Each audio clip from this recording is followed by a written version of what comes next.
علیکم ورحمۃ اللہ وبرکاتہ۔ یہ بھائی کا سوال ہے کہ اس نفسا نفسی کے دور میں جہاں ہر طرف گناہ ہی گناہ نظر آتے ہیں اور کسی ماحول میں بھی گناہ سے بچنا بڑا مشکل ہو جاتا ہے، تو کیا انسان اختیار کرے اور کیا طریقہ اپنائے کہ وہ گناہوں سے بچ سکے؟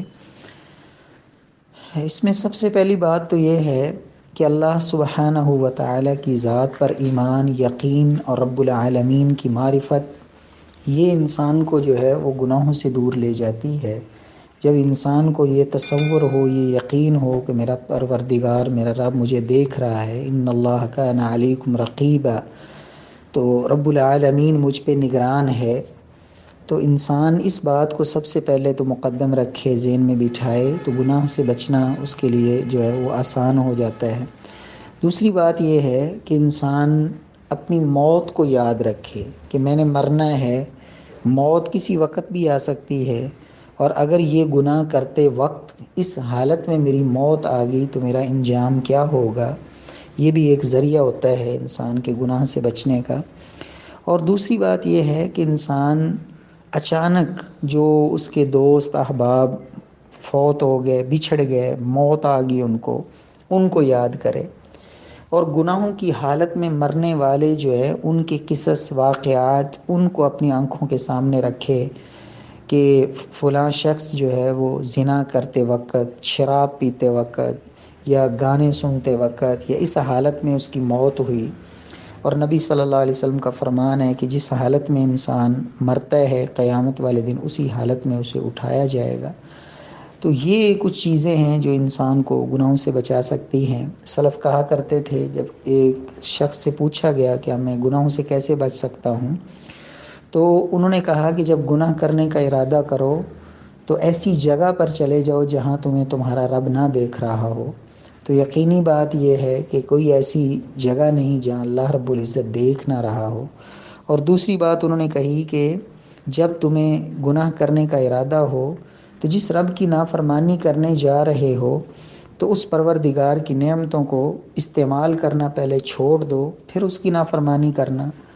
اور اسی لیے کسی صاحب دل نے یہ بات کہی تھی کہ یہ نہ دیکھو کہ گناہ کتنا بڑا ہے، بلکہ یہ دیکھو کہ جس پروردگار کی نافرمانی کر رہے ہو وہ رب کتنا عظیم ہے۔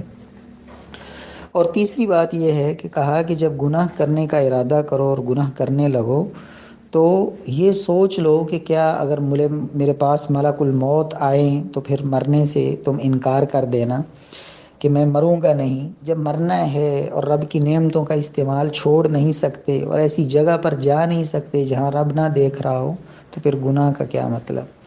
تو بہرحال یہ کچھ ذرائع ہیں، اس کے لیے انسان کوشش کرتا رہے، اس لیے کہ گناہ تو انسان کی فطرت میں شامل ہے۔ کل بنی آدم خطاء، کوئی انسان یہ کہے کہ میں زندگی میں کوئی گناہ بھی نہ کروں یا مجھ سے گناہ ہو ہی نہ، یہ ممکن نہیں ہے۔ گناہ انسان کی فطرت میں ہے، لیکن خیر الخطائین التوابون، بہترین خطا کار اور گنہگار وہ ہوتے ہیں جو رب سے فوراً معافی مانگتے ہیں۔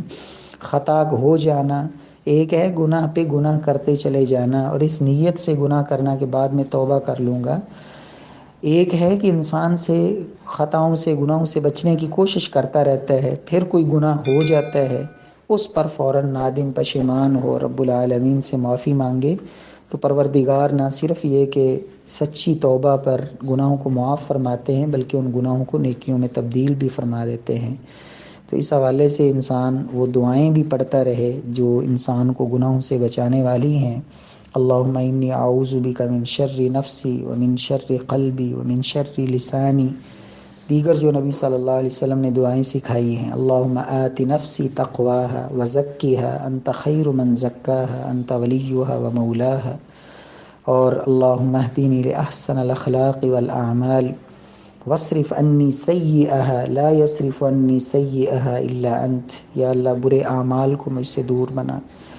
بہرحال اس طرح کی جو دعائیں ہیں آپ ان کو اپنا حرز جان بنائیں، صبح و شام کے اذکار جو ہے نا ان کی پابندی کریں، شیطانی ہتھ کنڈوں سے بچانے والے جو اعمال ہیں ان کو اختیار کریں، تو یقیناً انسان بہت حد تک گناہوں سے بچ جاتا ہے۔ اپنی صحبت کو انسان درست رکھے، نیک لوگوں کی محفل اور مجلس جو ہے نا اس کو اختیار کرے، اس کے اثرات ضرور ہوتے ہیں انسان کے اوپر۔